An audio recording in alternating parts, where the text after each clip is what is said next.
नमस्कार। हम शिव शक्ति परिवार में आपका स्वागत है। आज के वीडियो के माध्यम से जानेंगे कि कौन है भगवान शिव, भगवान शिव का जन्म कैसे हुआ, भगवान शिव के माता पिता कौन है और भगवान शिव का प्राकट्य वास्तव में पुराणों के अनुसार कैसे हुआ है, यह सब जानने का प्रयास करते हैं। गोस्वामी तुलसीदास जी ने और अनेक संतों ने, ऋषियों ने, मुनियों ने कहा है कि अजम निर्गुणम निर्विकल्पम निरीहम चिदाकाशमाकाश वासम भजे हम। वह भगवान शिव अजम है। अजम का अर्थ होता है जिनका कभी जन्म ना हुआ, जिनका कभी अंत नहीं होता, जिनका कोई जन्म नहीं होता, वह अजन्मा है, अनादि है, अनंत है, वह अखंड है। उनका ना कोई आदि है ना कोई अंत है, इसीलिए उन्हें अनंत कहा गया है। जो स्वयं से उत्पन्न हुए हैं, इसीलिए उन्हें स्वयंभू कहा जाता है। स्वयंभू का अर्थ होता है जो स्वयं से उत्पन्न हुआ हो। भगवान शिव के अनेक नाम हैं। शिव नाम का अर्थ ही कल्याण होता है।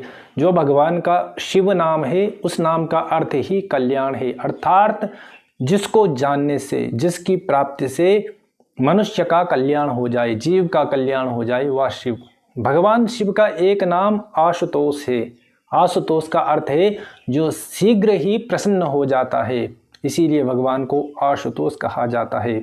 भगवान का एक नाम नीलकंठ हुआ, जिसने सृष्टि की रक्षा के लिए कालकूट विष को अपने कंठ में धारण कर दिया। उसे तब संतों ने, भक्तों ने, ऋषि मुनियों ने नीलकंठ नाम से पुकारा।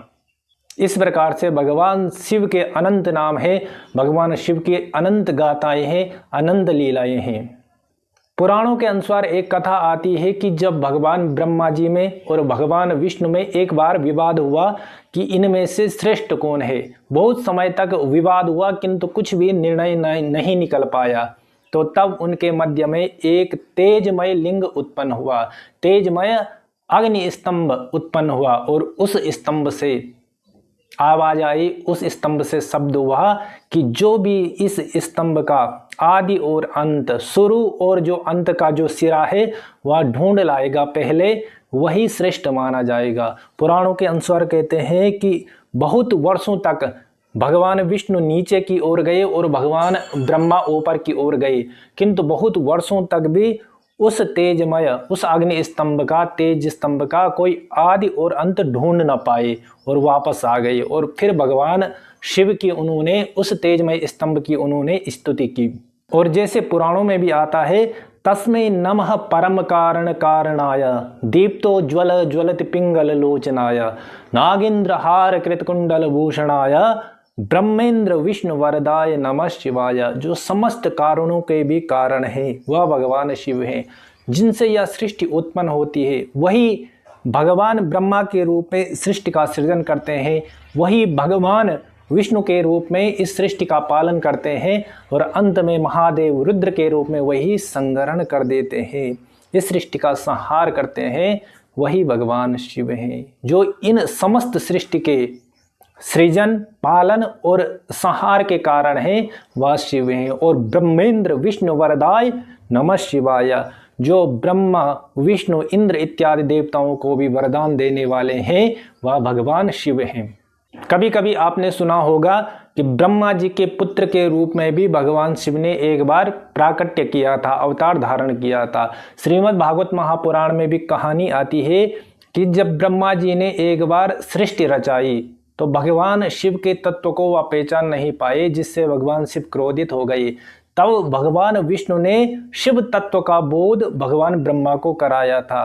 फिर भगवान ब्रह्मा को ज्ञान हुआ और उन्होंने भगवान शिव की तपस्या की। जब भगवान ब्रह्मा की तपस्या से भगवान शिव प्रसन्न हुए तो भगवान शिव ने उन्हें वरदान मांगने को कहा। तब ब्रह्मा जी ने उन्हें पुत्र रूप में प्राप्त करने के लिए वरदान मांगा कि मैं आपको अपने पुत्र के रूप में प्राप्त करना चाहता हूं। तो जब अगली सृष्टि ब्रह्मा जी ने बनाई तो सबसे पहले उनके 4 पुत्र हुए, सनक, सनंदन, सनातन और सनत कुमार। यह ब्रह्म ऋषि हुए। जब ब्रह्मा जी ने इन्हें सृष्टि करने के लिए कहा तो इन्होंने सृष्टि करने के लिए मना कर दिया कि हम निर्गुण निराकार परब्रह्म की तपस्या में ही जीवन यापन करेंगे। तो इनके मना करने के पश्चात ब्रह्मा जी को क्रोध आ गया और उनके क्रोध से ही भगवान शिव प्रकट हुए। जिस प्रकार से एक छोटा सा बालक रोता है, उसी प्रकार से भगवान शिव रोने की लीला करने लग गए। इसीलिए ब्रह्मा जी ने उन्हें रुद्र नाम से पुकारा। रुद्र का अर्थ होता है रोने वाला। इसी प्रकार से अनेकों नाम से भगवान ब्रह्मा ने उन्हें पुकारा और इस प्रकार से भगवान ब्रह्मा के वरदान की पुष्टि भगवान शिव ने की, उनके पुत्र के रूप में प्रकट होकर के। इसीलिए कहीं कहीं पर ब्रह्मा जी के पुत्र के रूप में भी शिव जी को माना जाता है। किंतु यह वरदान के कारण, लीला के कारण भगवान शिव इस प्रकार से अवतरित हुए, नहीं तो भगवान अनंत है, अनादि है, अखंड है।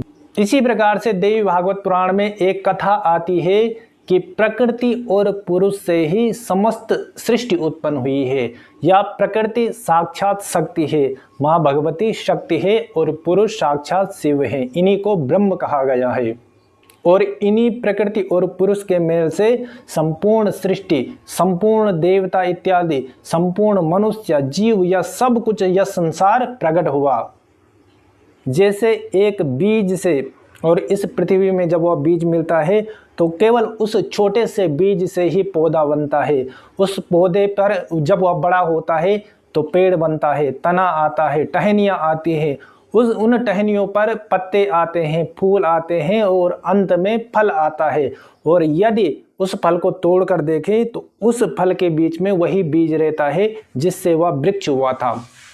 इसी प्रकार से शिव और शक्ति से ही यह संपूर्ण सृष्टि उत्पन्न हुई है और प्रत्येक व्यक्ति, प्रत्येक जीव में वही शिव और शक्ति विद्यमान है और अंत में उन्हीं शिव और शक्ति में यह संपूर्ण सृष्टि समाहित हो जाती है, जिन्हें हम शिवलिंग के रूप में भी देखते हैं। वही देवी भागवत में कहा गया है कि शिवलिंगाकार व शिव शक्ति एक दूसरे में समाहित हो जाती हैं। इसीलिए आदि गुरु शंकराचार्य जी ने भी कहा है, अहम निर्विकल्पो निराकार रूपो विभुत्वाच सर्वत्र सर्वेन्द्रियाणाम न चासंगतः नैव मुक्तिर्न मय्या चिदानंद रूपः शिवोहम शिवोहम, चिदानंद रूपः शिवोहम शिवोहम। मैं निर्विकल्प हूँ, निराकार हूँ, निर्गुण हूँ, मैं साक्षात शिव हूँ। अर्थात भगवान निर्गुण है, निराकार है, साक्षात आदि अनादि अखंड है, जिनका ना कोई जन्म हुआ है ना कभी अंत होगा, वह अनंत हैं। इसीलिए भगवान को अजन्मा कहते हैं, अजम कहते हैं। इसीलिए भगवान शिव को शंभु कहा जाता है, अर्थात स्वयं से उत्पन्न हुआ, स्वयंभू। तो संपूर्ण पुराणों का यदि निष्कर्ष निकाला जाए तो भगवान शिव अनंत हैं। ओम नमः पार्वती पतये, हर हर महादेव शंभु। यदि आपको वीडियो पसंद आई तो वीडियो को लाइक कीजिए, कमेंट कीजिए और चैनल को सब्सक्राइब अवश्य करना, ताकि इस शिव शक्ति परिवार को हम एक विशाल वृक्ष बनाए जो भगवान शिव की शक्ति और भक्ति का प्रचार प्रसार एवं प्रतिष्ठापना करे। जय माता दी, जय मां भवानी।